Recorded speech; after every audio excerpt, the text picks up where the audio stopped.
اشرفی stories کے دوستو السلام علیکم ورحمۃ اللہ۔ جی تو میرے پیارے دوستو، آج کی ویڈیو میں ہم آپ کو بتائیں گے حضرت محمد صلی اللہ علیہ وآلہ وسلم کے دور میں جب ایک تاجر کی بیٹی اپنا تجارت کا مال لے کر آئی تو سرداروں نے اس تاجر کی بیٹی کا سارا مال خرید کر اس کی بیٹی کو اپنے قبضے میں لے لیا تو اس تاجر نے کعبے کا غلاف پکڑ کر یہ آواز بلند کی۔ پھر دوستو، اس واقعے کو مزید ڈسکس کرنے سے پہلے آپ لوگوں سے درخواست ہے کہ اگر آپ نے ابھی تک ہمارے چینل کو سبسکرائب نہیں کیا تو ہمارے چینل کو سبسکرائب کر دیں اور بیل آئیکن کو بھی پریس کر دیں تاکہ آپ کو اس طرح کی اسلامی اور معلومات ویڈیو بر وقت مل سکے۔ تو پھر دوستو، حضور صلی اللہ علیہ وآلہ وسلم کی زندگی قبل از بعثت کے یادگار واقعات میں سے ایک بہت اہم واقعہ وہ حلف ہے جو قریش کے مختلف خاندانوں کے چند افراد نے باہمی طور پر طے کیا۔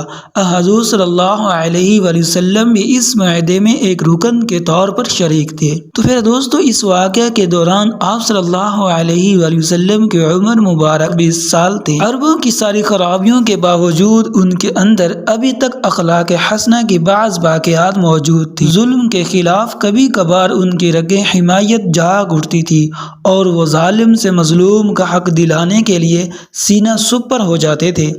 قبیلہ بنو زبید کا ایک شخص کچھ مال تجارت لے کر مکہ آیا، اس کی بیٹی بھی اس کے ساتھ تھی۔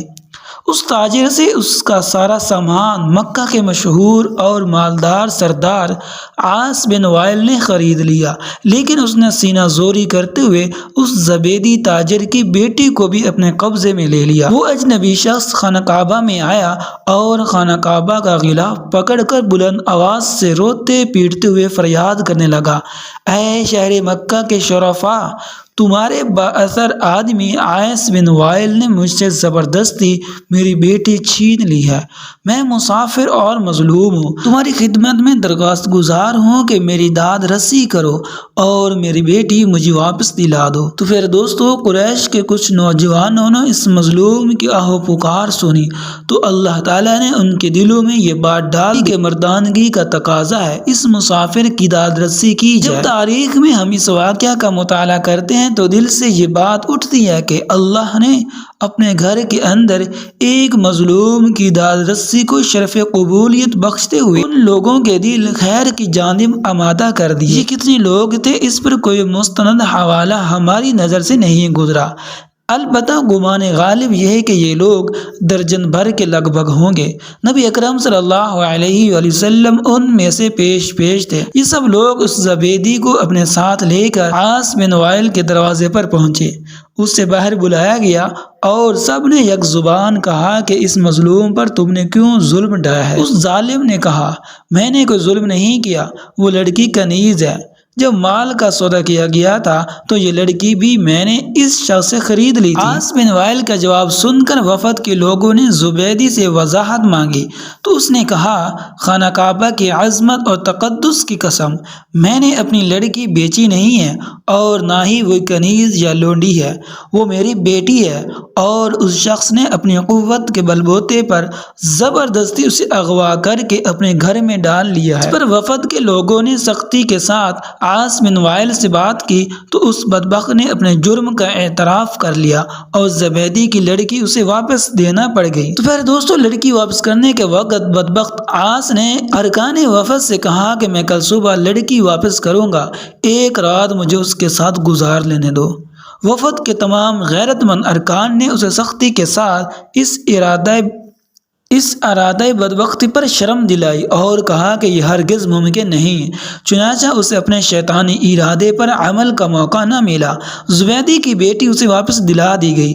اب اس نے اپنی بیٹی کو ساتھ لیا اور اپنے علاقے کی طرف روانہ ہو گیا۔ جاتے ہوئے وہ اس کی بیٹی ان تمام نوجوانوں کو دعائیں دے رہی تھی جنہوں نے ان کی داد رسی کی۔ مظلوم کی بد دعا بھی رب عرش تک بلا روک ٹوک پہنچتی ہے اور اس کی دعا بھی۔ وہ قریشی نوجوان خوش نصیب تھے جنہوں نے مظلوم سے دعائیں لی۔ جب اس تنازع کا فیصلہ بحسن خوبی ہو گیا تو وفد کے ارکان میں سے بعض نے مشورہ دیا کہ اس قسم کے واقعات وقتاً فوقتاً رونما ہوتے رہتے ہیں، کیا ہی اچھا ہو کہ ہم آپس میں حلف اٹھائیں کہ ہم ظالم کے مقابلے پر ہر مظلوم کی مدد کریں گے، خواہ وہ کوئی بھی ہو۔ چنانچہ یہ سب لوگ عبداللہ بن جدعان کے گھر پر اکٹھے ہوئے اور اللہ کے نام پر سب نے حلف اٹھایا، جس کے الفاظ یہ تھے کہ ہم حلف اٹھاتے ہیں کہ غصب شدہ چیز مالک کو واپس دلائیں گے اور آج کے بعد کسی پر ظلم کو برداشت نہیں کریں گے، اور ہر مظلوم کی داد رسی ہوگی اور ظالم کو اس کے ظلم کی سزا دی جائے گی۔ نبی کریم صلی اللہ علیہ وآلہ وسلم فرمایا کرتے تھے، میں نے عبداللہ بن جدعان کے گھر میں جو حلف اٹھایا تھا، آج اسلامی دور میں بھی اگر کوئی مجھے اس کی طرف دعوت دے تو میں لبیک کہوں گا۔ تو پھر دوستو، یہ مختصر سا واقعہ تھا کہ اس دور میں بھی آپ صلی اللہ علیہ وآلہ وسلم جب 20 سال کی عمر میں تھے تو اس وقت بھی ظالم کے خلاف انہوں نے آواز کو بلند کیا اور ایک عہد اور ایک حلف اٹھایا کہ وہ ہر وقت ظلم کے خلاف اپنے آپ کو کھڑا رکھیں گے اور ظلم کے خلاف آواز کو بلند کریں گے۔ تو پھر دوستو، اللہ تعالی ہمیں بھی ایسی غیرت عطا فرمائے۔ تو پھر دوستو، اگر یہ مختصر سا واقعہ آپ کو پسند آئے تو لائک کر دیں اور ایک اچھا سا کمنٹ کر دیں، اور اگر آپ نے ابھی تک ہمارے چینل کو سبسکرائب نہیں کیا تو ہمارے چینل کو سبسکرائب کر دیں اور بیل آئیکن کو بھی پریس کر دیں تاکہ آپ کو اس طرح کی اسلامی اور معلوماتی ویڈیو بر وقت مل سکیں۔